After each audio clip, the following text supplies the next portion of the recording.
Bom dia, senhor Jorge. É uma honra estar aqui com você, uma satisfação. Então, como mencionei esse programa, nós mensalmente conversamos sobre temas que, a nosso ver, são absolutamente essenciais e cada tema é ancorado num livro de referência, idealmente com uma sessão também externa com um convidado. E o tema de hoje é o que nós podemos aprender com empresas de referência em ética, propósito e sustentabilidade. E eu, sinceramente, não consegui pensar no melhor caso aqui no nosso país do que o seu, né? A transformação que vocês têm feito e continuam a fazer na Merco. Então, eu vou ser muito aqui conciso nesse início, já para fazer uma pergunta para ouvi-lo, para aproveitar o máximo possível do tempo, e a partir daí, né, os demais membros aqui do nosso grupo, que são pessoas aqui de referência no nosso ambiente empresarial, também ficarão, com certeza, muito felizes de interagir com você. Então, novamente, bom dia, muito obrigado. Bom dia, Alexandre. Bom dia a todas, bom dia a todos. Primeiro, é um prazer enorme estar com vocês aqui, um grupo, né, bacana, seleto. Prazer grande, grato, muito grato pelo convite e pela confiança, né, de poder trazer algumas coisas que a gente tem feito aí ao longo desses 12 anos de algumas mudanças dentro da empresa. Excelente. Senhor Jorge, vou começar com uma pergunta que tem a ver com o início desse processo de transformação, né? Você teve, sobretudo, coragem, acho que a palavra é essa, de deixar o tal do negócios como de costume, né, o business as usual, e começar esse processo de transformação para criar uma organização genuinamente aí humanizada, com propósito, realmente centrada nas pessoas e com uma premissa positiva sobre, né, os seres humanos, com o olhar da sustentabilidade. A minha primeira pergunta é: qual foi o gatilho? Como tudo isso começou? E em que medida isso tem a ver também com uma mudança, talvez sua, pessoalmente? Porque tem uma frase que eu acho muito interessante do Frederic Laloux, que ele diz o seguinte, que o nível de conscientização de uma empresa para com seus stakeholders nunca conseguirá exceder o nível de conscientização dos seus líderes como seres humanos. Então, como tudo isso começou, senhor Jorge? Fique mais do que à vontade. Obrigado. Obrigado.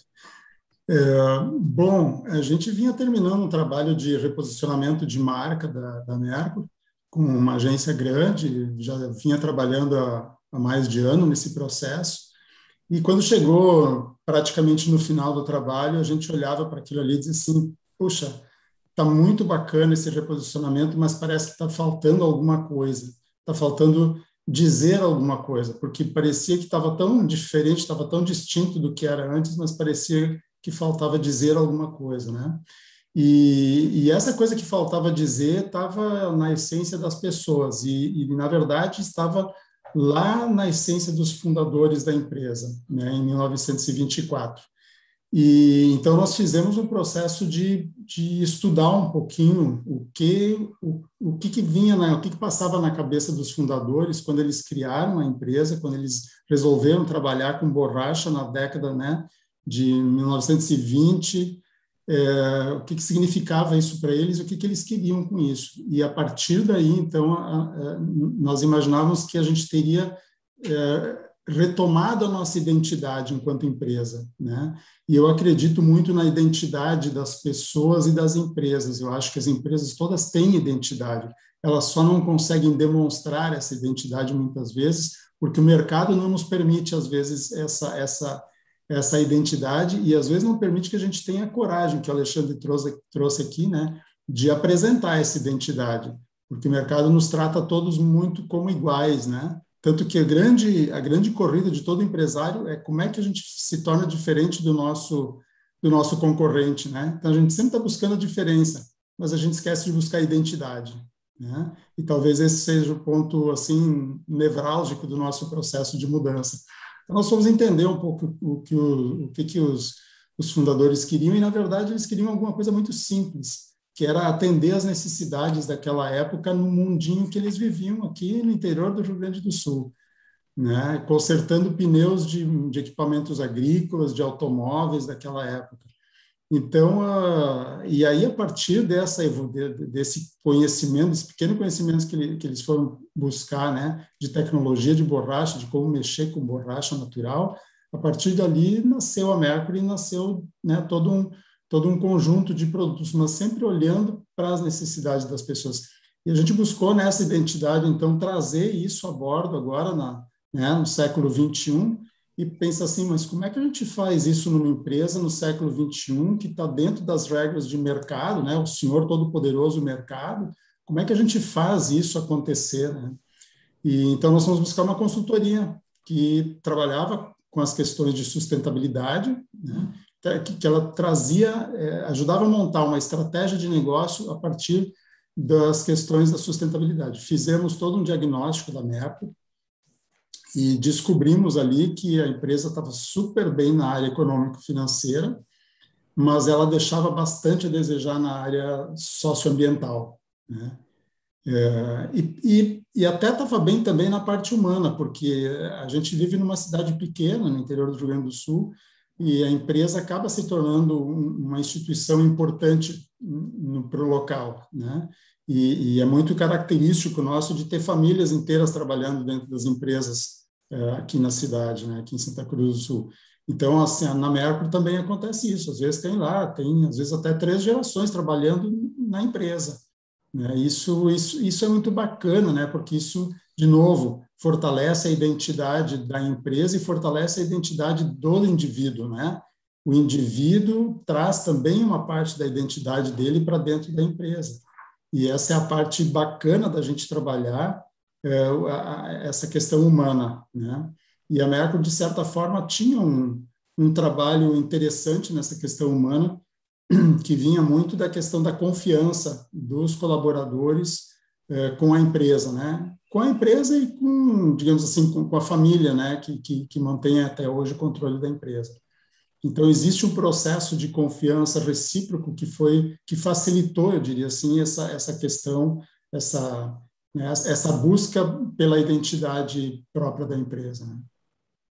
Excelente. E, bom, seu Jorge, se você pudesse comentar um pouquinho essa questão do propósito, né? Como que vocês trabalharam isso? E quando a gente olha hoje em retrospectiva, todo mundo vê um caso inspirador da Merco, mas a pergunta que eu faço é: quais foram as principais barreiras? Porque eu tenho certeza que houve muitas barreiras, né, para realizar esse processo.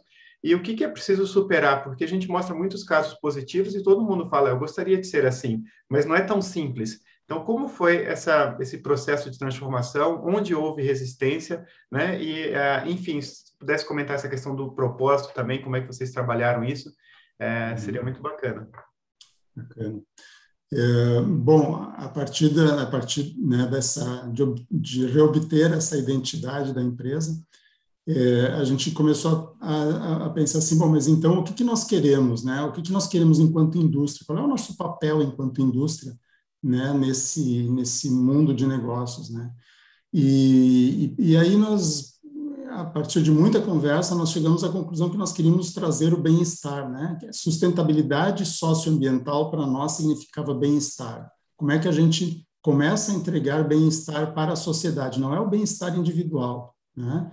Mas é o bem-estar coletivo, o bem-estar para o meio ambiente, o bem-estar para a sociedade, o bem-estar para o ser humano, né? E a partir do estudo do bem-estar, chegou um momento que nós precisávamos, então, identificar o que é esse bem-estar para a Mercury. Criamos uma frase, né? Que a gente gostaria de participar da construção de um mundo de um jeito bom para todo mundo. Então, seria um mundo que não... É aquele mundo que não é horrível e não é ótimo, né? Mas um mundo que possa ser minimamente bom para todo mundo. O que significava isso para nós? Que a gente precisava começar a ir ao encontro das pessoas para conversar com elas, né? Para entender delas que mundo era esse que elas almejavam, né? O que elas imaginavam. E a partir dessas questões que estavam batendo na porta da sustentabilidade, aí no início, né, dos anos 2000, o que era essa sustentabilidade ambiental? O que isso significava para uma empresa, né? Qual era o papel da empresa para trabalhar com essa questão ambiental também. Então, esse tem sido o nosso propósito, né? Participar da construção de um mundo de um jeito bom para todo mundo. Mas, para fazer isso acontecer, a gente precisa que as pessoas participem do processo, né? Essa é a parte mais forte, quer dizer, não dá para fazer para as pessoas, a gente tem que fazer com as pessoas. Elas precisam participar dessa construção. E aí nós percebemos que, na verdade, a gente não queria mudar a Mercury, nós não queríamos mudar a empresa. mas nós queríamos que as pessoas pudessem fazer a mudança que fosse necessária para a empresa andar nessa questão da sustentabilidade social e ambiental, né? Bom, claro que esse processo é um pouquinho mais difícil, né? Por quê? Porque se a gente quiser trabalhar as questões socioambientais na empresa, você pode contratar uma consultoria, faz isso em 3 meses, bota tudo a funcionar, não tem problema nenhum. Mas a questão é que a gente queria que as pessoas fizessem isso. Nós não queríamos trocar as pessoas, nós não queríamos mudar pessoas, né? Tirar as pessoas da empresa e trazer outras pessoas que já tivessem esse conhecimento, essa tecnologia, né? Então, precisava reunir essas pessoas. E aí o primeiro grande impacto que nós sentimos foi na questão da estrutura hierárquica, né? Por quê? Porque ela não permite que as pessoas falem, ela não permite que as pessoas se identifiquem uma com as outras, né?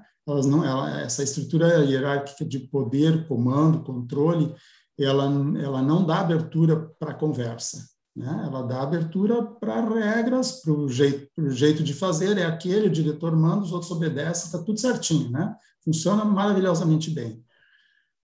Mas nós queríamos que as pessoas conversassem. E aí a gente olhou para isso e disse assim, bom, então nós vamos ter que derrubar as paredes. Então tinham paredes físicas que precisavam ser derrubadas, as salas, né? As salas de diretores e gerentes, e tinha também a questão, as paredes que não são físicas, né? A própria estrutura como um todo. E como é que a gente faz para derrubar isso, né? É na conversa. Então, passou-se a conversar muito com as pessoas e a construir essa derrubada das paredes. Então, ela foi construída, na verdade. As paredes não foram derrubadas por uma ou duas pessoas, elas foram sendo derrubadas ou foram sendo desconstruídas com as pessoas. E essa é a parte bacana, mas ela é uma parte complexa para as empresas, porque ela leva muito tempo para ser feita, né? Não é uma coisa simples de fazer e exige uma disciplina enorme, né? E existe, assim, paciência, né? Muita paciência, porque cada um está no seu momento de vida. A gente ouviu muito dentro da empresa assim, puxa, agora que eu estava chegando lá, né? Agora que eu estava almejando um cargo para gerência, não tem mais gerente. Como assim, né? E assim a gente viu muitas coisas, né? E algumas pessoas saíram da empresa porque não era o momento delas, elas não estavam prontas, né, para isso, e está tudo certo, né, e não tem problema nenhum com isso, né. Então esse, eu diria assim, foi um aspecto complexo, não vou dizer que é difícil, mas é complexo, né, porque exige, de novo, exige tempo, muito tempo da gente, né, de todos, e exige paciência, porque sempre tem que voltar ao processo, né, o processo ele não é uma coisa assim, decidiu hoje, agora ele vai fazer, não. Ele vai e volta, né? Ele sofre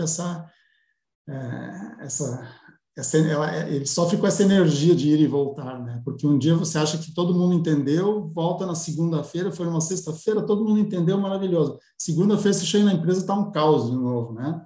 Porque alguma coisa aconteceu em algum pequeno setor da empresa. Nós temos aproximadamente 600 pessoas trabalhando com a gente, né? Dessas 600, 540 mais ou menos aqui em Santa Cruz do Sul, em 2 plantas, separadas a 5 quilômetros uma da outra, e temos mais umas 60 pessoas espalhadas pelo Brasil, colaboradores próprios, né? Mais equipe de vendas que é terceirizada ainda, enfim, né? Então, é um bocado de gente para participar desse processo. Senhor Jorge, muitas pessoas aqui estão se identificando com várias questões aí que você colocou. Antes só de fazer minha última pergunta para ir passar para a Ângela, gostaria só de saudar o Kwame, que entrou aqui para ouvi-lo. Ele é o CEO da Tereos, né? Enfim, uma empresa francesa, e seja muito bem-vindo, sinta-se acolhido aqui conosco, Kwame. Muito obrigado, sobretudo uma honra também ter sua presença, tá? Jorge, já que você falou de poder, é irresistível eu comentar isso. Só para ver se eu entendi corretamente, o processo começou em 2008, eu não sei exatamente qual era o tamanho da Merco naquela ocasião, em termos de número de pessoas, e a linguagem do mercado, o faturamento, né, que é o que todo mundo menciona, mas é uma empresa familiar, até onde eu entendi, você era o principal acionista já naquela ocasião, porque é da sua família, e você teve a grande coragem de abrir mão de um certo poder, controle, ao ponto de que hoje você se intitula não CEO, mas facilitador. Então, o cargo é facilitador. E aí você pudesse, inclusive, mencionar o porquê esse nome facilitador, né, que você se intitula, e em que medida você teve que trabalhar isso com você mesmo, porque me parece muito mais simples, para ser franco, você chegar lá e dar ordem, e ser temido, e ser respeitado, no sentido, né, de que você é o todo-poderoso, e você teve essa capacidade aí de doação pessoal, para começar, né? Uhum. Vou começar de trás para frente. A função de facilitador, ela foi criada, né? É um papel que foi criado dentro da empresa. E qual é o significado dele? Todos os diretores, ex-diretores da época, nós éramos 6 diretores, passamos à função ou ao papel de sermos facilitadores. Qual era o processo que a gente estava trazendo? Era que o diretor não desse mais a palavra final, mas que ele entrasse nas reuniões para contribuir e para ajudar com que as pessoas achassem o melhor caminho, que elas já saberiam qual é que era, que elas já sabiam fazer as coisas, né? Eu não preciso de um diretor para mandar fazer as coisas. Então, a ideia é que o antigo diretor, que o facilitador chegasse para limpar a estrada, digamos assim, tirar as pedrinhas, fazer as relações entre as coisas e entre as pessoas também, né? Então, esse é o papel do facilitador, né? Sim, eu faço parte da terceira geração da nossa família, que tem o controle da empresa. Nós somos 3 irmãos, eu tenho 2 irmãs mais velhas que eu, sou o mais jovem, e em 2007 o meu pai faleceu, ele era o presidente da empresa, e desde lá a empresa nunca mais teve presidente, né? A gente sempre teve alguma outra coisa que não foi presidente, eu nunca me senti à vontade para ser presidente da empresa. Então, nós tínhamos um conselho de administração na época e a minha mãe passou a ser a presidente do conselho de administração, né? Mas as minhas irmãs não trabalhavam na empresa, não trabalharam na empresa, trabalharam há muitos anos atrás, depois deixaram a empresa, né, para lidar com a vida delas. E elas disseram, quando meu pai faleceu, elas disseram assim, bom, agora está contigo, né? Vai e faz, né? Tem carta branca para fazer. E então a gente foi fazendo junto, né? Na verdade, eu nunca fiz as coisas apesar da família. Eu sempre fiz com a família. Então, muito disso que a gente está trazendo para dentro da Merco faz parte dos valores da família, né? A gente está, na verdade, trazendo muito mais os valores dos acionistas para dentro da estratégia da empresa do que olhar para o mercado e criar uma empresa ótima para o mercado. Sim, ela precisa também estar adequada ao mercado, mas ela precisa ela precisa carregar a identidade que ela foi criada e os valores, né, enfim, de quem investe nela, né? Então, esse tem sido o meu papel, né? A empresa, na época, em 2008, nós tínhamos aproximadamente 550 colaboradores na época, um pouquinho menos que agora, e nós já faturamos 140 milhões de reais naquela época, né? Hoje a gente fatura menos do que isso, né? Até porque nós deixamos uma série de negócios. Mas, ao mesmo tempo, continuamos com o mesmo número de pessoas. Então, muita gente, vocês vão perguntar assim, essa história não está bem contada, né?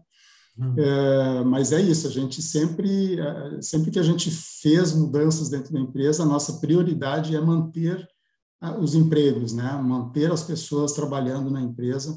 Isso, para nós, é muito importante, né? A gente não queria se desfazer de coisas e se desfazer das pessoas, né?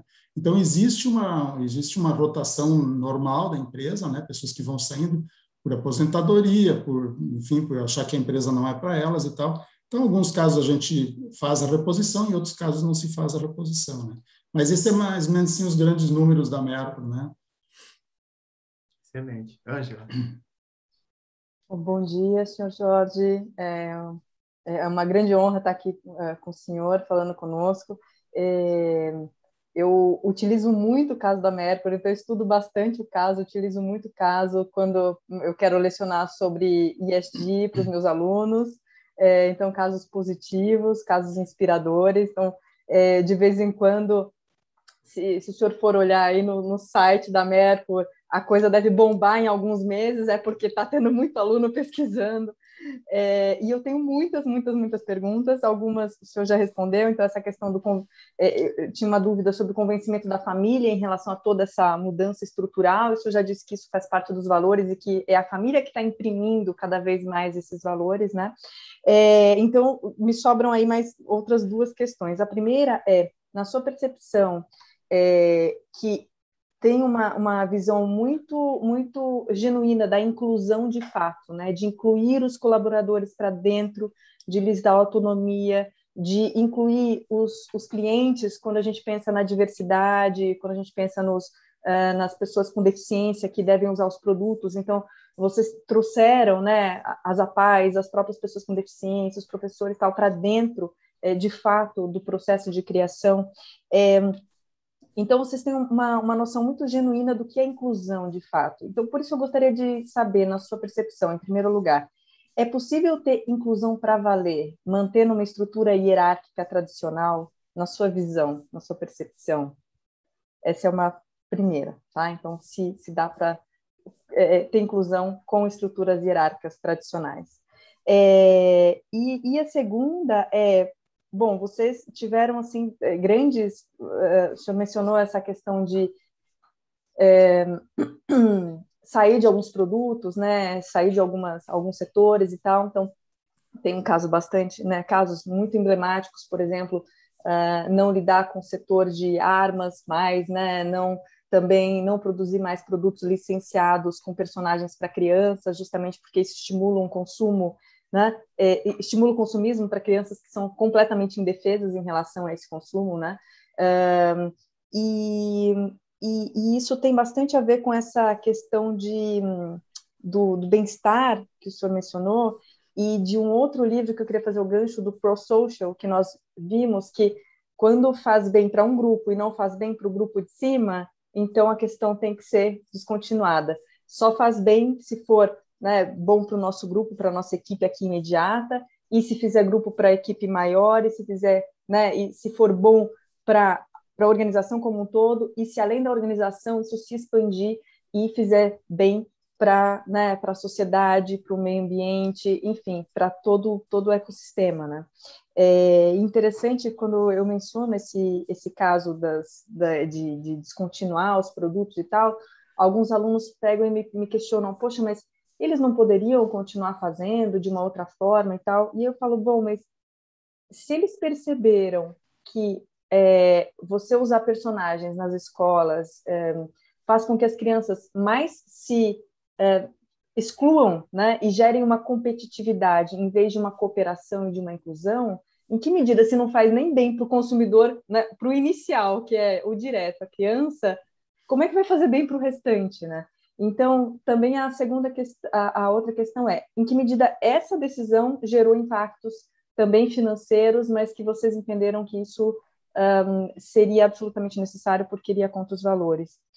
E a última, que me traz também essa questão da inclusão, eu vendo diversos dos casos dentro do aspecto ambiental, social, de governança de vocês, eu vejo um traço muito grande que é a humildade, de não construir, não dizer qual é a regra, mas de chamar as pessoas, né, para se construir junto. Esse é um trabalho que é mais difícil do que parece ser, ou é só uma barreira psicológica que a gente tem de achar que vai ser muito complicado trazer as pessoas para conversar e para criar? Eram essas as minhas questões. Se você quiser, depois eu pontuo novamente. Tá bom, eu tentei anotar alguma coisa aqui. Muito bom. Vamos lá, vamos começar da primeira, então, as estruturas e a inclusão, a questão da inclusão, né?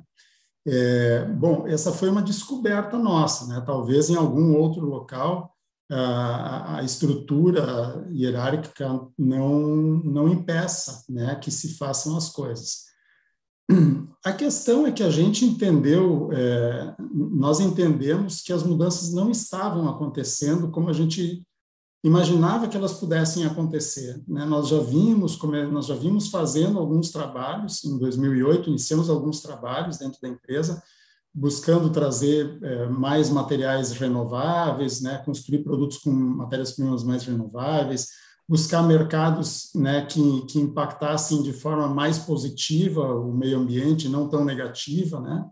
Só que isso estava muito demorado de sair do papel, sabe? Todo mundo chegava na sala. Esses dias até vi uma piadinha na internet aí que tinha um balcãozinho, né? Dizendo assim, vamos proteger a Amazônia. Então tinha uma fila enorme, né? E do lado um balcãozinho dizendo, vamos deixar de comer carne. Não tinha ninguém, né?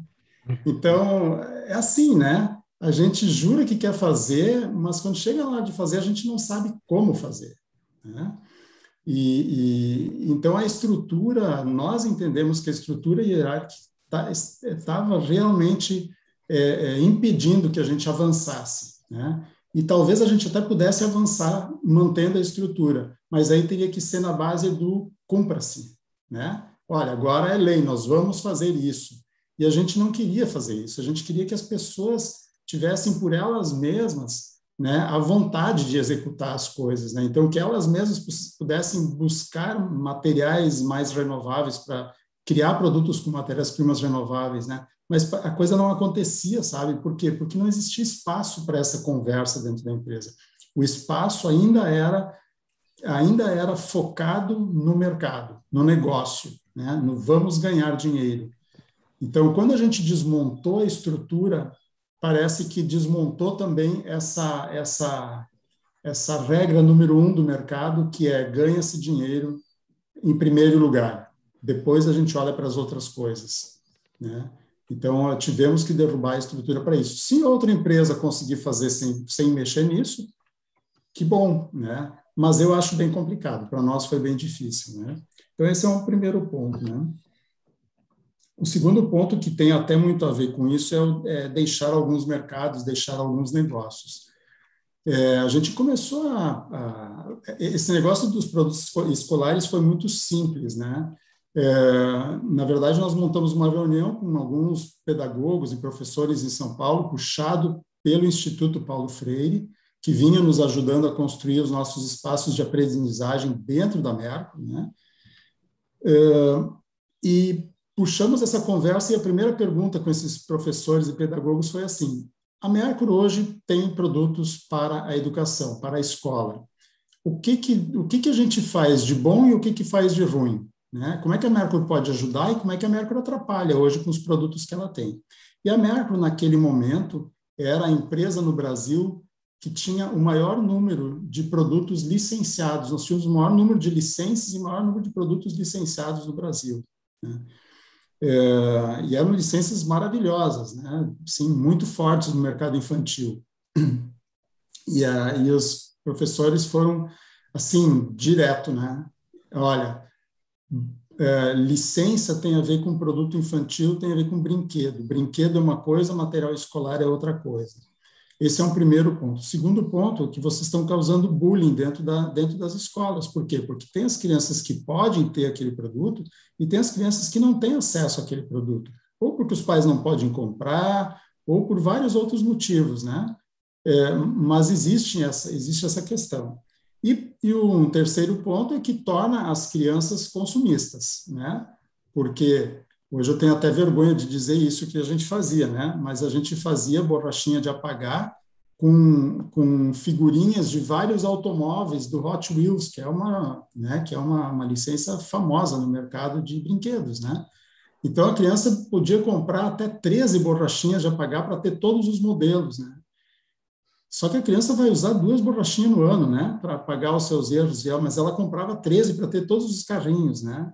Então, puxa, sabe, isso é um consumismo enorme, desnecessário, que só pode dar problema para a cabeça da criança, né? E, bom, claro que essa não foi uma decisão fácil de ser feita, de ser executada, porque o produto escolar licenciado, ele representava um volume grande de vendas na Merco, principalmente um volume grande de lucratividade, porque o produto licenciado, como a gente é o único licenciado daquele produto, ele não precisa ser vendido, ele é comprado, né? Então, você coloca o preço que quiser em cima e vai para o mercado.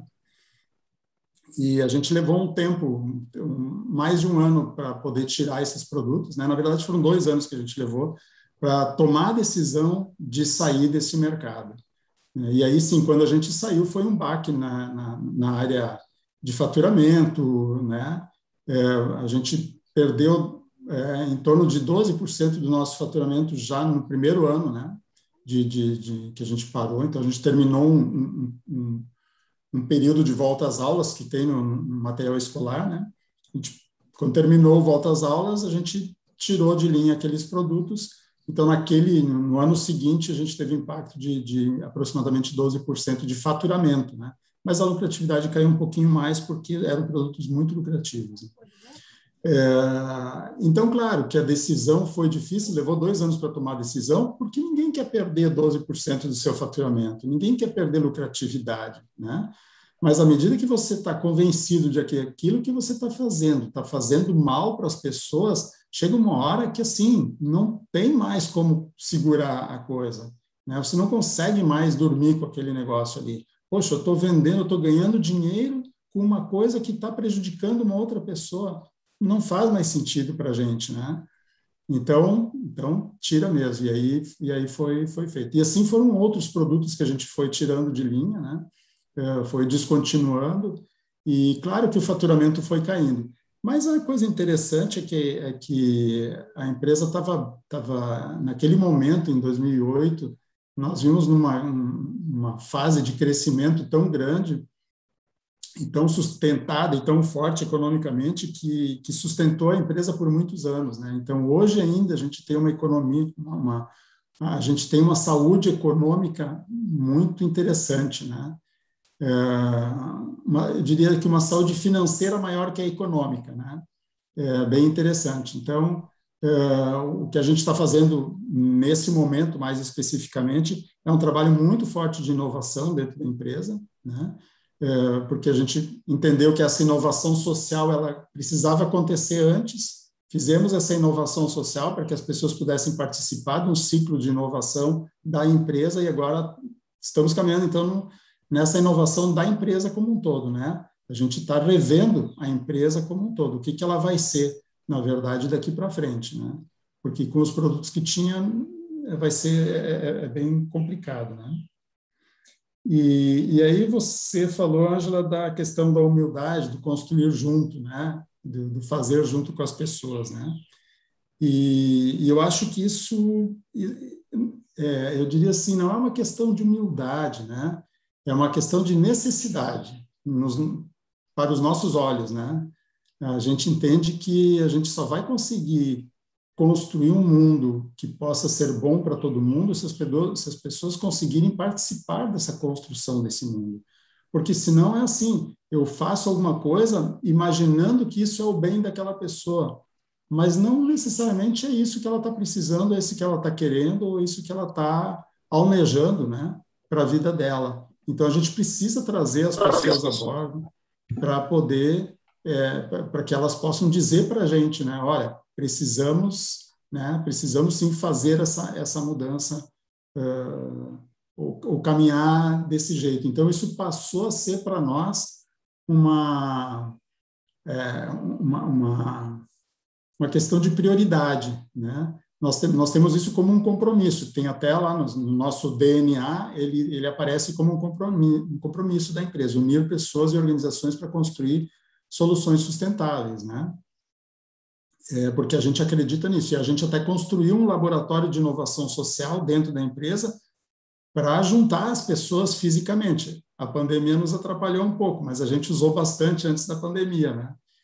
Então, nós temos um laboratório, nós chamamos de lab, né? O nosso lab, e ali é um espaço físico para reunir pessoas, ali tem cozinha, tem um espaço de reuniões, tem um espaço amplo, tem uma biblioteca onde todo mundo da empresa pega seus livros, ela é totalmente física, não tem nada de automatizado, as pessoas vão lá, pegam o livro que querem ler, anotam num caderninho, e depois elas devolvem o livro e anotam o dia que devolveram o caderninho. É tudo na confiança, precisa ser construída essa confiança, né?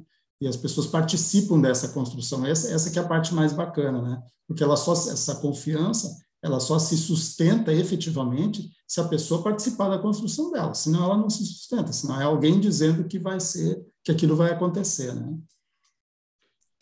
Sensacional, Sr. Jorge. Inclusive, esse depoimento, né, acho que não existe um exemplo melhor de ética na prática do que esse que você acabou de nos brindar aqui, e vários temas, né, que a gente, enfim, reitera, mas que são muito difíceis de praticar, que é a escuta, e vocês desenvolveram um processo de escuta contínua e aberta a todos os públicos, né, da organização, a questão da confiança, que é um enorme ativo, mas que para se construir, você precisa partir de uma premissa positiva sobre as pessoas. Então, realmente é sensacional. Vou passar aqui a palavra para a Kátia. Tenho muitas perguntas. Eu já falei para você, né, seu Jorge, que eu ficaria uns 3 dias lhe perguntando aqui coisas. Então, mas vou passar para a Kátia, para os demais colegas aqui do grupo. Oi, Kátia. Obrigada aqui por compartilhar a história da Merco. E a minha pergunta é, pensando aqui nos próximos 97 anos aqui da companhia, né? Como é que vocês têm preparado aqui as gerações seguintes, né? E quais os maiores, talvez, desafios que o senhor enxerga aqui, né, para esses próximos, digamos, 100 anos aqui de Merco, né? Sabe que todo o processo iniciou a gente percebeu a necessidade muito forte de um processo de educação das pessoas, né? Então, como eu falei há pouco, a gente trouxe o Instituto Paulo Freire, a gente entendeu que o Instituto Paulo Freire era um modelo de educação que a gente precisava trazer para dentro da empresa. E, então, eles passaram quase um ano aqui com a gente, criando que nós chamamos de espaços de aprendizagem, né? E o próprio processo foi um espaço de aprendizagem, né? Foi um período de aprendizagem para muita gente. Então, foi muito bacana. E a gente percebe que essa educação ela é continuada, né? Então, ela precisa estar sempre, né, sendo alimentada. Então, nós temos uma área de educação dentro da Merco, né, que não é uma escola, mas é uma área de educação, para que as pessoas possam se desenvolver, né? Bom, falando daqui para frente, eu citei há pouco que a gente está num processo bacana de trabalhar com inovação, né? E nós trouxemos esse processo justamente através da 4ª geração. Então, agora nós estamos num processo, tem uma consultoria nos ajudando a construir essa caminhada né, de sucessão da 3ª para a 4ª geração. E nós temos 4 membros da 4ª geração. Né? Nossa família é muito pequena, na verdade, né? Então, nós temos 4 membros da 4ª geração, eles estão com idade entre 22 e 40 anos, né? E eles estão passando por esse processo de construção de um modelo de inovação para a Merco. Então, nós contratamos já em 2020 uma consultoria para nos ajudar a fazer esse trabalho de inovação dentro da empresa, e esse trabalho está sendo conduzido por esse grupo de quatro novos acionistas, né? Então, eles já são pequenos acionistas da empresa, porque eles já participam, né? Eles já participam de um grupo de acionistas, que a gente tem conversas mensais, e agora eles estão operando dentro da empresa essa parte da inovação. E eles, então, estão nos ajudando a construir o que nós imaginamos de uma Merco para os próximos, não vou dizer 100 anos, né, mas pelo menos para os próximos 20 anos, aí poder ter alguma coisa pela frente. Mas está um processo extremamente interessante, bonito de ver esses jovens, né, entrando na empresa com uma vontade enorme de contribuir, de participar, né? Eles têm uma cabeça assim muito aberta para esse processo de participação, né? A gente sabe que essa geração ela já vem vindo, né, com um requisito de participação talvez maior do que o nosso, porque o nosso tinha a hierarquia, a hierarquia de poder muito forte na nossa cabeça, eu pelo menos tinha, né? Essa hierarquia de quem manda é o pai e a mãe, a gente tem que obedecer, né? Esses jovens parece que já vêm com uma coisa um pouco diferente na cabeça deles, isso impulsiona, né? Eu acho que o que eu percebo assim é que eles estão entrando dentro da empresa que está mais adequada para eles do que se a gente não tivesse feito essas mudanças. Eles se sentem mais em casa dentro da empresa agora do que poderiam se sentir se a empresa continuasse sendo o que era antes de 2008. Incrível, muito bom. Elisângela, por favor. Olá, bom, parabéns aí pela iniciativa. antes de o senhor chegar, a gente conversou sobre um case, e eu dei a minha interpretação desse case, que eu achei assim, olha, essa iniciativa é puxada pelo mercado consumidor, né? Os clientes, é um tipo de cliente, a gente estava falando da Patagônia, que demanda isso. Só que o senhor trouxe uma outra visão, que, na verdade, a transformação veio da empresa, veio da família, o propósito veio de vocês, porque o cliente continuaria comprando a borrachinha, Hot Wheels, os pais continuariam comprando 12, 13 borrachinhas para o seu filho. Aí que ter coragem, né? Então, eu acho assim, eu praticamente, assim, o que eu falei antes, agora você traz um case assim, diferente. Então, assim, admiro muito por isso. Qual é o próximo passo de coragem? Tem mais alguma coisa que vocês ainda não fizeram e que ainda, pulsa aí dentro do coração da família? Tem coisas que pulsam, né? Por exemplo, nós gostaríamos muito de ter um processo de ajudar na educação, né? Ajudar na educação. A gente acredita, nós trabalhamos em dois mercados atualmente, né? Produtos para a saúde e produtos para a educação. E a gente acredita muito que esse processo de educação não é só no Brasil, tá? A gente acredita que o processo de educação no mundo precisa de uma mudança significativa, né? Porque hoje nós estamos aprendendo, enquanto seres humanos, e estamos ensinando as crianças a serem mais produtivas, né? A trabalhar. Então, o processo educacional do mundo está focado no trabalho, né? Tá focado numa questão funcional do ser humano. E eu acho que o ser humano pode contribuir para o mundo muito além do que ser uma simples peça de funcionamento de alguma instância do mercado, né? De alguma instituição do mercado. A gente acredita que o ser humano é muito mais do que isso, né? O ser humano tem um poder muito maior do que isso e precisa necessariamente usar esse poder que tem, né? Para fazer mudanças que são importantes. Se a gente for olhar para as ODS, né, da ONU hoje, nós não temos a mínima capacidade de atuar em nenhuma delas, né? Nós, enquanto seres humanos que estamos nesse mundo operando nas nossas empresas, né, nós não temos capacidade de fazer essas mudanças. Elas são muito necessárias e são muito grandes, né, para o nosso conhecimento. Por quê? Porque o nosso conhecimento hoje, a nossa educação, está focada em fazer o mercado crescer, em fazer as nossas empresas crescer, em ganhar mais dinheiro, em fazer, né, mercadoria circular, em fazer o próprio conhecimento, fazer ele circular, né? Mas é um conhecimento funcional, não é um conhecimento para a espécie humana ou um pouco mais do que isso, né? Para a espécie natureza, né? Porque nós fazemos parte da natureza.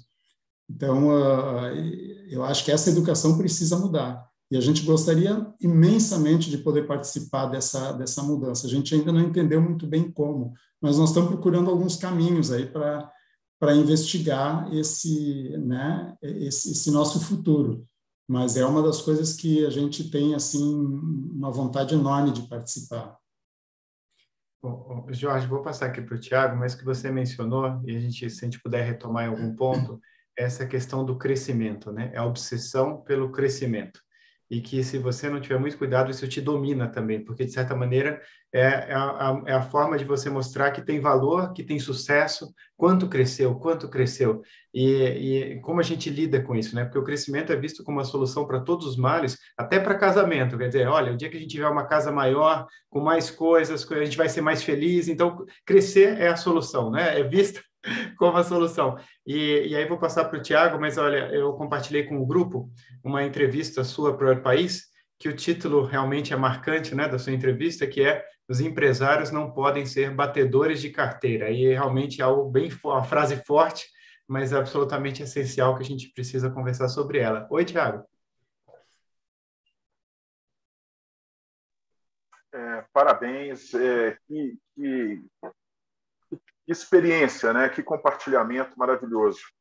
E a minha pergunta... Ficou mudo, Tiago. Ficou mudo. Está mudo, isso. Agora sim, agora sim. Parabéns, excelente. O que eu disse antes foi que experiência maravilhosa. Mas a minha experiência, o meu ponto é um ponto bem específico.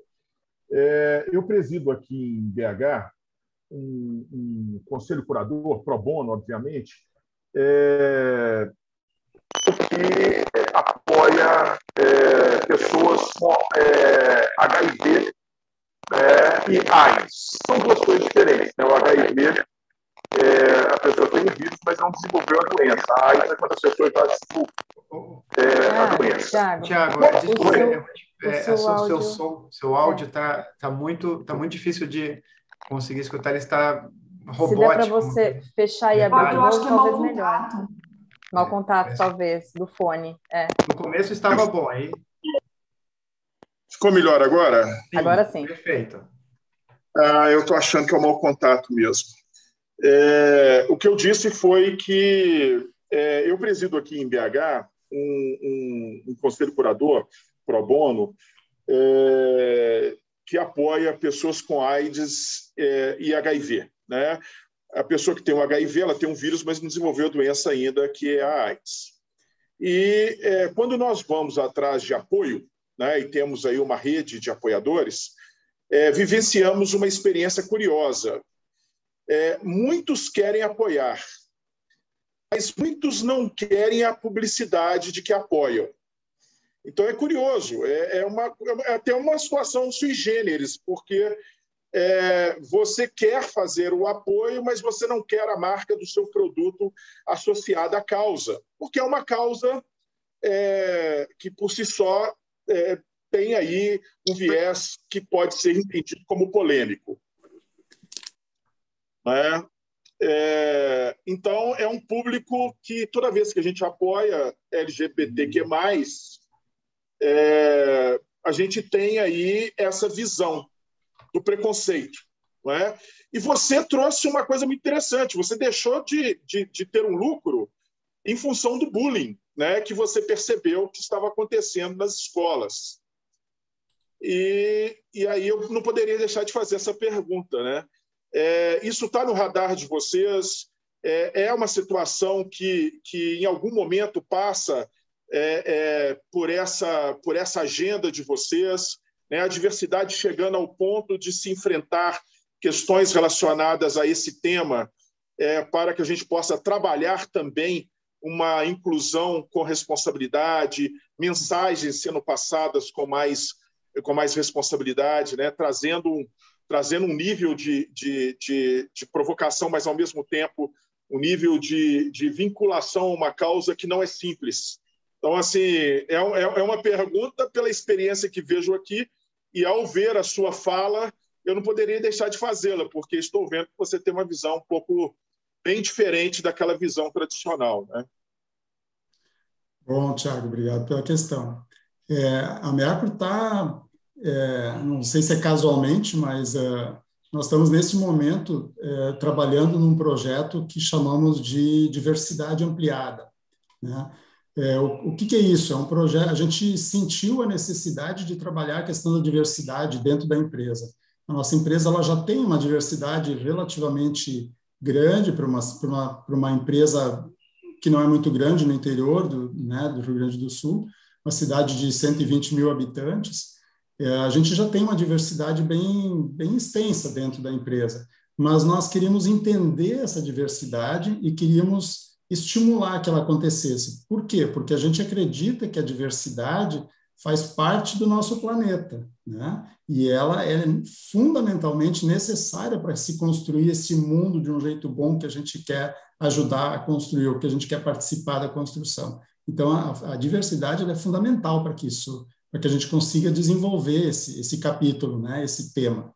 Então, nós estamos agora, assim, meio que no início de um projeto, mas está um projeto bacana, porque a gente trouxe um grupo de pessoas de fora também para ajudar, e ele está começando com um censo. Então, nós tínhamos um censo lá de 2010, 2010 nós fizemos um censo na empresa, mas a gente achou que ele precisava ser refeito agora, Então, estamos refazendo um censo dentro da empresa, né, de entender o nosso público, entender como é que é o nosso público, e a partir desse censo, então, nós estamos criando algo que provavelmente vai ser um aplicativo, né, e é bem provável que a gente até possa fazer disso um negócio aí no futuro, né, que é um aplicativo que vai ajudar as pessoas a construir o seu mundo dentro da diversidade, né. Nós queremos que as pessoas possam trabalhar a diversidade dentro delas mesmas e com os seus pares, né? Com os seus parceiros. Então, esse aplicativo, ele nasce com esse intuito. É um aplicativo que pega a partir da diversidade, a partir do censo que a gente vai ter, ele começa a conectar as pessoas que queiram se conectar, né? Então, ele não é nem um pouco invasivo. Na verdade, assim, faz quem quiser participar, né? Mas quem quiser participar, vai participar dele de forma que possa começar a cruzar, né, pessoas, né, a cruzar essa diversidade e também estimular que essa diversidade se pronuncie de uma forma mais fácil e mais rápida até, né? E que ela possa trazer essas questões. Então, a gente acredita muito na diversidade e acredita que ela é uma fonte, na verdade, ela para nós é uma fonte de cura até do planeta, né? Porque o que não serve para o planeta é a separação, né? Isso realmente não serve, porque a diversidade existe, então não dá para esconder ela debaixo do tapete, né? Não dá para varrer a diversidade para baixo do tapete, ela existe. Então, se ela existe efetivamente, ela precisa ser trazida à tona e ser trabalhada, né? Porque as dificuldades que a gente enxerga hoje do entendimento da diversidade é justamente porque ela não é trabalhada, né? No momento que ela passa a ser trabalhada, essa nossa ideia de que isso é muito grande, de que isso pode atrapalhar, isso desaparece, né? Excelente. Ana? Olá, senhor Jorge, super prazer. Escutei durante muito tempo a história da Mercor através da Ana Esteves, éramos de uma comissão juntas, e escutando essa história extraordinária, uma grande curiosidade, aproveitando o senhor aqui, quais foram as maiores dores nesse processo? É claro que uma cultura familiar do Sul, ela é diferenciada, existe um núcleo muito forte, é claro que tinha ainda que vislumbrar que caminho seria, mas quais foram as maiores dores e como é que vocês venceram essas dores? Dores tem bastante, né? Eu diria que talvez uma das dores grandes é a dificuldade que a gente tem de levar essa identidade, digamos assim, da empresa para o mercado, né? Porque o mercado ele ainda está muito focado no preço das coisas, né? Ele não foca o valor das coisas, ele foca o preço das coisas. Valor e preço são coisas completamente diferentes, né? E pior dessa diferença é que muitas empresas ainda trabalham para enaltecer um valor que não existe, na verdade, nas coisas, né? Então, isso dificulta, né? Claro que, a partir do momento que você trabalha com questões de responsabilidade social, que você começa a trazer a responsabilidade social para a sua operação e a responsabilidade ambiental para a operação se torna mais cara, a operação precisa se tornar mais lenta. E não é porque as coisas são devagar, é porque para trazer a responsabilidade social a bordo, ela precisa ser conversada. Isso faz parte da responsabilidade, né? A gente não faz as coisas a toque de caixa, né? Precisa ser conversada. Quando você quer que as pessoas ajudem a construir, as pessoas precisam entender, e o entendimento, a conversa faz parte do entendimento, né? Então, hoje a gente não se entende porque a gente não tem tempo de conversar. A verdade é essa, né? Essa é uma das grandes verdades do nosso planeta, né? A gente não tem mais tempo para conversar, então a gente não conversa e as coisas não se resolvem, né? E isso começa em casa, muitas vezes, né? Isso começa, muitas vezes, dentro de casa. E nas empresas não é diferente, é a mesma situação, né? Então, eu diria assim, que talvez a principal dor é essa, né? da baixa compreensão das pessoas de que isso é necessário ser feito. Mas isso não está no nosso, quer dizer, é difícil da gente fazer isso acontecer, né? Então, o que a gente sempre tem feito é promover a conversa, né? Promover sempre, quando a gente sai para visitar um cliente, a gente não vai com a tabela de preço na mão, a lista de produto, a gente vai para conversar. Eles acham muitas vezes isso um saco, né? Haja paciência para conversar com esse povo da Mercury, né? Porque a gente traz assuntos que muitas vezes eles não querem conversar, porque são assuntos chatos, são pedras no sapato da gente, né? E se a gente traz para conversar isso, muitas vezes eles pensam, poxa vida, lá vem ele de novo, né? Eu já tive experiências muito interessantes com clientes, com fornecedores, né? E daqui a um tempo, depois de várias outras conversas, os caras chegarem e dizer assim, entendi, agora eu entendi. Então tá, bacana, se uma pessoa entendeu, é uma parte bacana disso, né? Ela entender não quer dizer que ela vai mudar, mas ela entendeu. Isso já é um grande passo, né? Entender o porquê que a gente está fazendo o que está fazendo e do modo que está fazendo.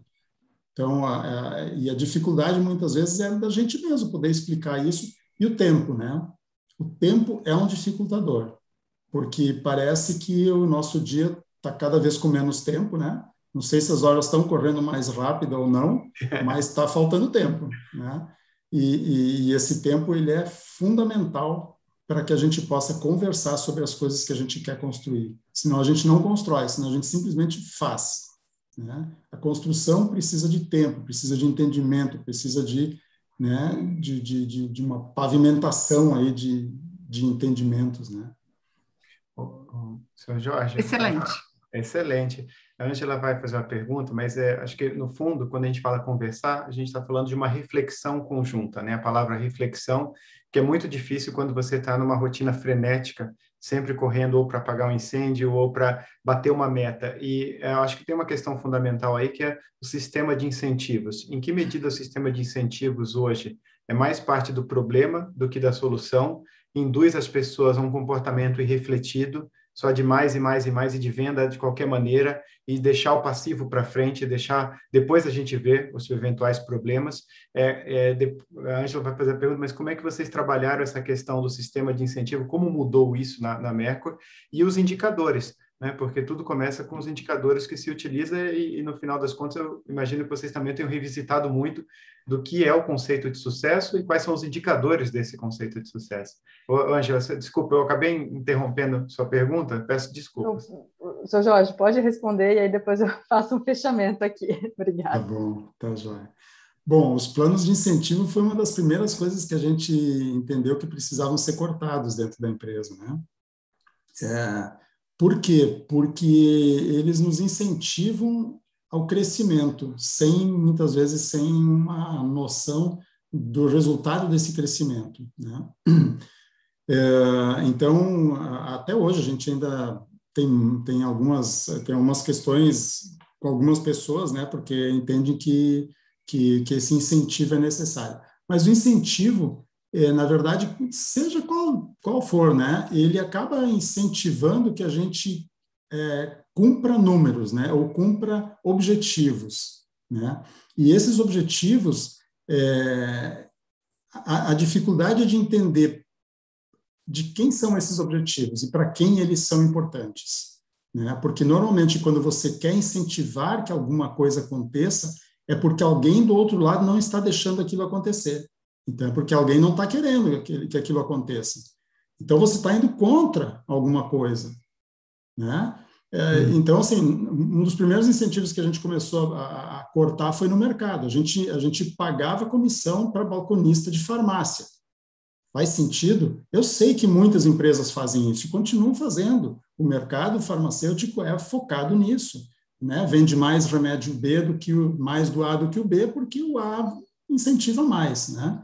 Isso é normal, e não é só nesse mercado, em todos os mercados é assim. Quando a gente cortou o incentivo, a gente perdeu algumas contas. Por quê? Porque o dono daquela rede de farmácia entendia que a comissão fazia parte do salário do balconista. E o balconista, não tendo mais a comissão, ou ele tinha que receber comissão de um concorrente do mesmo produto, ou então ele teria o salário dele diminuído, né? Então, mas a gente já voltou para esses clientes, tá? Eles já voltaram, a gente já voltou e sem incentivos. Isso que é a parte mais bacana. Então, entenderam, né? Entenderam o processo. Não sei se deixaram de fazer isso, mas entenderam. Dentro da empresa é a mesma coisa, né? A gente não tem, por exemplo, um plano de carreira dentro da empresa. Isso tem muita gente que sofre com isso dentro da empresa ainda hoje, né? Mesmo depois de todo esse tempo. Mas a gente não quer incentivar que as pessoas queiram o crescimento pelo crescimento. Então, a gente tem, sim, um plano de evolução das pessoas dentro da empresa. Nós temos um PDI, um plano, né, para que as pessoas evoluam em termos de conhecimento, e elas sabem que, para passar de uma função que ela ganha lá X salário para 2X salário, ela precisa ampliar o conhecimento dela e precisa trazer conhecimento e alguma função melhor para dentro da empresa. Ela precisa contribuir com a empresa de um outro jeito. E aí ela vai poder almejar uma função maior com uma remuneração maior, né?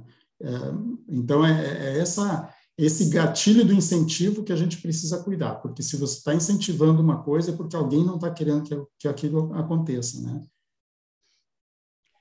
Excelente. Mas, Ângela, ainda não faça o fechamento, por favor. Seu Jorge, nós combinamos aqui até às 10, gostaríamos de saber se eu teria 10 minutinhos aí para a gente poder seria possível, tá? Tem sim, sem problema. Você tem uma pergunta, Ângela? Porque eu teria ainda mais uma depois da sua. Tenho sim. Bom, a minha questão é sobre a relação de governança do conselho ou do conselho de família com os facilitadores ou da assembleia com o conselho. Como é que isso tem funcionado depois que mudou a estrutura, né?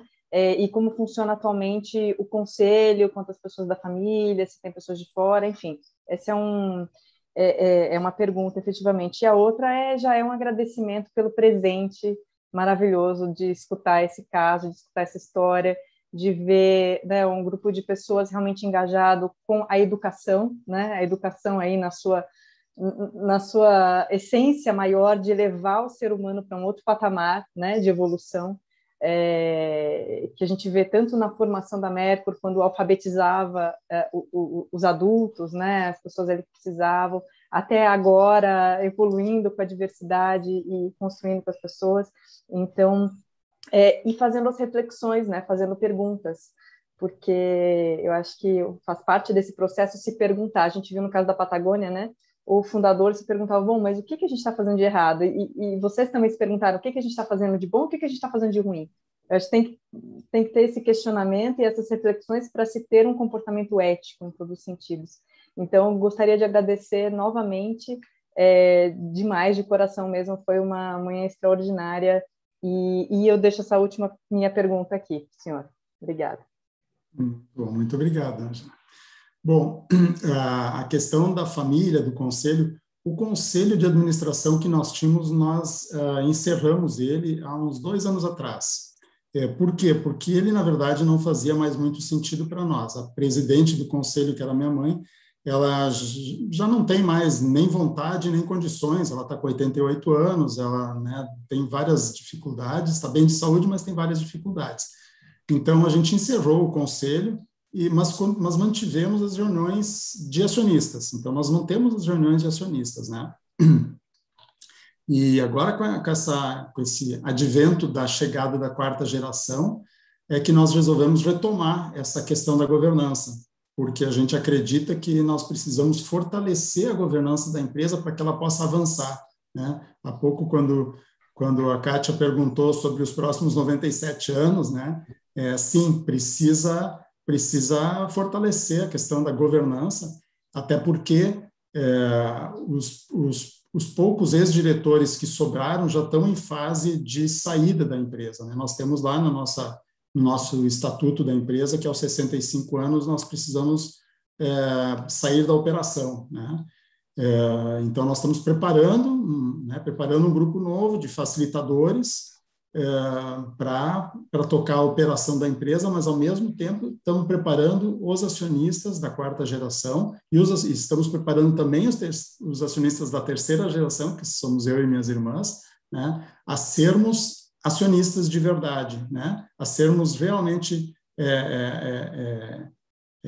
como é que eu vou dizer assim, até poder assumir um conselho, né? Que se não for de administração, mas que seja um conselho consultivo. É nesse aspecto que a gente vem trabalhando, né? A criação de um conselho consultivo, até porque a gente está com muitas oportunidades de negócios batendo na nossa porta e a gente está faltando estrutura para dar atenção para essas questões, né? E a gente não quer perder algumas oportunidades que são realmente muito boas e que elas são oportunidades que começam a bater na nossa porta a partir dessa nossa identidade, né? Então, isso para nós é muito interessante. Não é uma questão de fazer a empresa crescer, mas é uma questão de poder, com o patrimônio que se tem, ajudar a sociedade, a humanidade a uma evolução que a gente entenda, que a partir da nossa identidade nós entendemos que possa ser uma evolução interessante, né? Então, é esse impacto que nós queremos, né, causar, e é isso que a gente vem trabalhando agora dentro da família e na parte da criação de um novo conselho, né? Excelente. Bom, minha última pergunta, até terça-feira, né, seu Jorge? Eu vou dividir aqui em duas. Você falou de evolução, e eu tenho reiterado aí, advogado em vários locais diferentes, que o maior desafio hoje para as lideranças não é um desafio técnico, é um desafio de evolução de modelos mentais, em particular de sair de uma perspectiva cartesiana para uma perspectiva sistêmica, de você começar a ter não uma expectativa ruim sobre as pessoas, mas positiva, e você acreditar que, de fato, a empresa tem um propósito maior, que o lucro não é o ponto final, é alguma coisa para você causar algum tipo de impacto. E eu gostaria de fazer a pergunta em relação ao segundo aspecto, a premissa em relação às pessoas. A visão típica da empresa do século XX é uma perspectiva muito negativa, né? Que as pessoas são preguiçosas, por isso tem que ter um relógio de ponto, as pessoas são incapazes de decidir, por isso que tudo vem já decidido de cima, e as pessoas muitas vezes são mal intencionadas, por isso tem que ter tantas regras. Vocês, obviamente, tem uma outra premissa. Eu gostaria de saber como que tem a ver com a questão da confiança. Eu gostaria de saber se sempre foi assim, se vocês mudaram isso de 2008 para cá, eventualmente, né, como isso se deu, e em que medida você acredita que, de fato, essa é uma questão fundamental e que, às vezes, as pessoas não debatem isso de uma maneira mais explícita. Então, essa é uma parte da pergunta. A outra, para finalizar, a gente fala muito hoje, né, Sr. Jorge, inclusive o grande tema lá do Congresso do IBGC, do tal do ESG. É o acrônimo do momento, ambiental, social e governança. Vocês praticam isso há muito tempo, sem necessariamente precisar desse acrônimo. Talvez até em termos de relatórios, vocês tenham menos relatórios bonitos, formulados com indicadores sobre esse tema, do que muitas empresas que não praticam na essência e que se vendem como empresas ESG. Nas suas interações com o mundo empresarial, como é que você vê essa questão desse acrônimo? Você acredita que está havendo uma mudança de perspectiva mais estrutural ou não? Você é mais otimista ou não em relação ao avanço do tema, não do acrônimo, né? Então, são esses dois pontos, por favor. Bom, começando pelo primeiro, a Mercury não foi sempre assim, né? Existia sim uma confiança recíproca, né? Do colaborador para a empresa, da empresa com o colaborador, né, do colaborador com a família, com os diretores, enfim, tinha uma confiança. Mas as regras eram fortes, né? Então tinha sim um controle muito grande.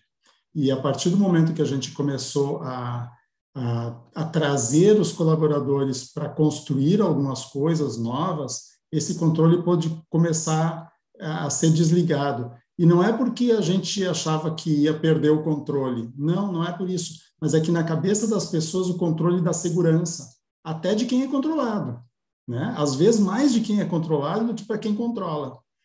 Então, assim, a gente foi desligando algumas chaves. E algumas chaves a gente desligou e teve que religar. Por exemplo, vou dar um exemplo, cartão ponto. Nós desligamos o cartão ponto. Não se batia mais ponto na Mercury.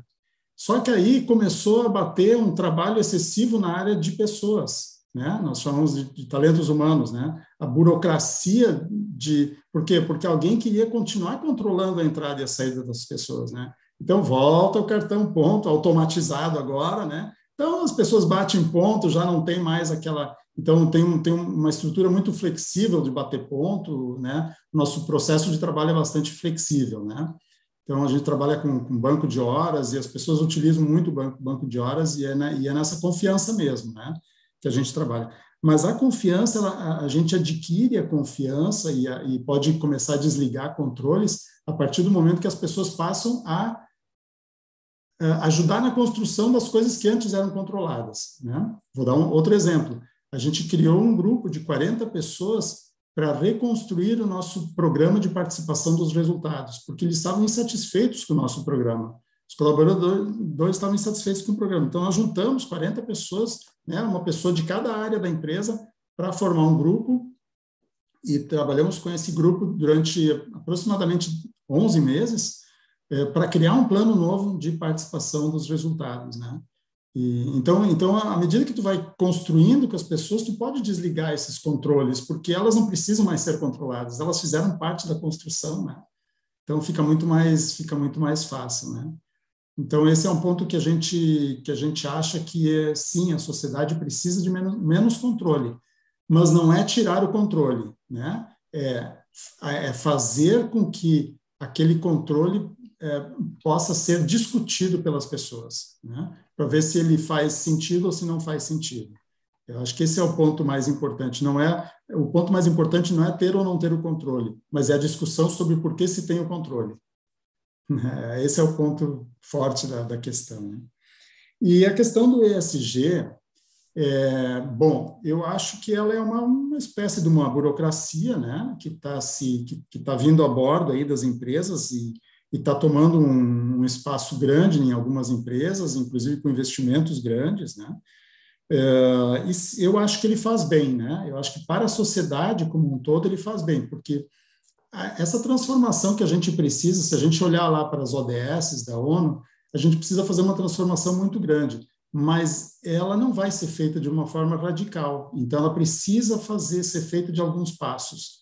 E eu acho que o ESG é um desses passos, né? Para que as empresas comecem a olhar mais para o social, mais para o ambiental, mais para as questões humanas, né? Trazer responsabilidade até econômica, financeira das empresas, é uma responsabilidade grande, que não é só delas ou só para elas, né? Por isso a questão do batedor de carteira, né? Então, eu acho que ele vai fazer bem. Eu sou muito otimista, mas não é que eu seja otimista com o mundo empresarial, eu sou muito otimista com os humanos, né? Eu acho que a gente tem aí mudanças significativas para serem feitas e elas precisam ser feitas de uma forma rápida, porque a gente passou muito tempo só ouvindo falar e não fazendo nada. Então, eu acho que agora a gente precisa dar impulsos mais rápidos e eu acredito que o ESG vem para dar esse impulso.